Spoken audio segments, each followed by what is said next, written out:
And earlier, I sat down with Donald Trump's son, Eric, an executive vice president of the Trump Organization, to talk about his dad's presidential campaign and the scandals plaguing Hillary Clinton. Take a look. Eric Trump, thanks for being here. It's great to be here, Judge. Okay, now, we passed the primary. We're in the general election. Yeah. President has come out. He's endorsed Hillary Clinton. How's your campaign going to change? Well, listen, we feel, first of all, great. I mean, we started with 17 people. We're down to 1. He's a Republican nominee. It's pretty special for a guy who's, was a businessman 11 months ago. But now we gear up to go after her. There's so much dirt on Hillary. Her foreign policy has literally cost this country trillions of dollars. We've had thousands of soldiers who have died because she's entered reckless wars that we shouldn't have been a part of. Listen, I think she's got real problems. What about the fact, Eric, that 60% of Americans, and this is the latest poll, sure, think that she's lying? 54% say she doesn't have integrity to serve as president. I mean, does it matter? Why is she doing so well? And the polls are starting to swing even again. Well, listen, I certainly hope so. You look at Clinton Foundation, I mean, it's one of the great frauds of all time. Hillary Clinton and Bill Clinton, between 2007 and 2014, they made $141 million. Okay, she was Secretary of State at the time. I mean, she's a government employee making $141 million. I mean, think about that. And all of this coming through a foundation. They're getting millions of dollars in speaking fees. They're getting tens and tens of millions of dollars from countries like Saudi Arabia. I mean, is this not one of the great conflict of interests ever? Well, but you have your own foundation. I mean, what percentage of a foundation should go toward administrative expenses as opposed to the charities or that they invest in or grantees? Well, with us, virtually everything. Good charity over 80% to 85%, ideally. Clinton Foundation's 10%. Meaning 90% expenses, 10% actually goes to the cause at hand. You see private planes being flown around. You see these guys getting paid, Bill and Hillary, they're being paid $300,000–$400,000 to give a speech. I mean, if you have a foundation, you really care about a cause, you wouldn't give that speech for free and you wouldn't donate the proceeds of that speech to the actual cause at hand. And I hold charity so personal. It is the essence of what good people should be doing. I mean, we should all have a great charitable cause that we believe in and we love. A 90% expense ratio, I mean, it's criminal. It's truly criminal.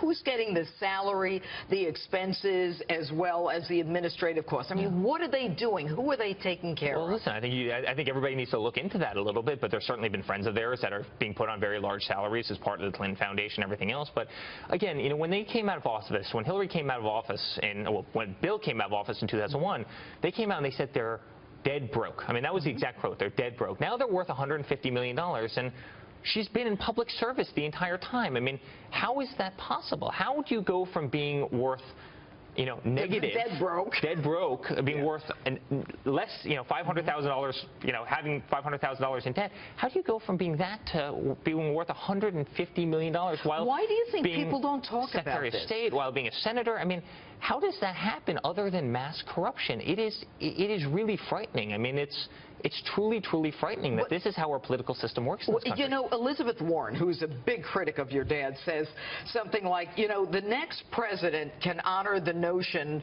that no one is above the law, and that will only happen if American voters demand it. Ironically, the day after she says it, she comes out and she endorses Hillary Clinton. I mean, are the Democrats talking out of both sides of their mouth? I couldn't believe it. But yes, to answer the question, yes, they are speaking out of both sides of their mouth. Second of all, I couldn't believe that quote. I mean, Hillary is absolutely notorious for that. I mean, she's absolutely, absolutely notorious for that. And then she gets endorsed by Warren the next day.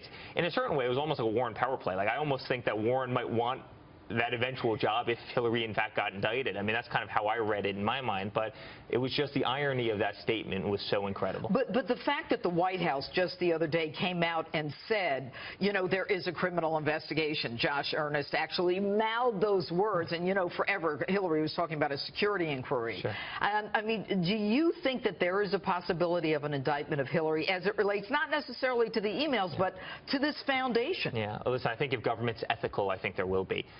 They have 80 or so FBI agents working on the case. We know that as a fact.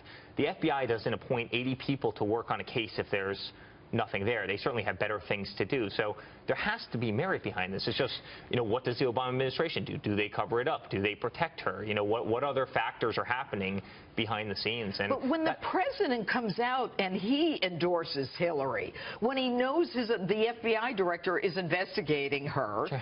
and when everyone knows, just based on what's in the public domain, that there's a chance that she could be indicted, does this mean that there's no chance for justice in this country? Well, listen, I think it sends a clear signal. I think it clearly sends a signal to the FBI director who he backs, and at this time, Obama's that person's boss. So I mean, it's really a tangled web that's very, very scary. And I think, Jeanine, that's why people don't trust government. I mean, you see the games that get played behind the scenes. You see personal enrichment on the backs of everyday Americans. You see Saudi Arabia giving tens and tens of millions of dollars to the Clinton Foundation.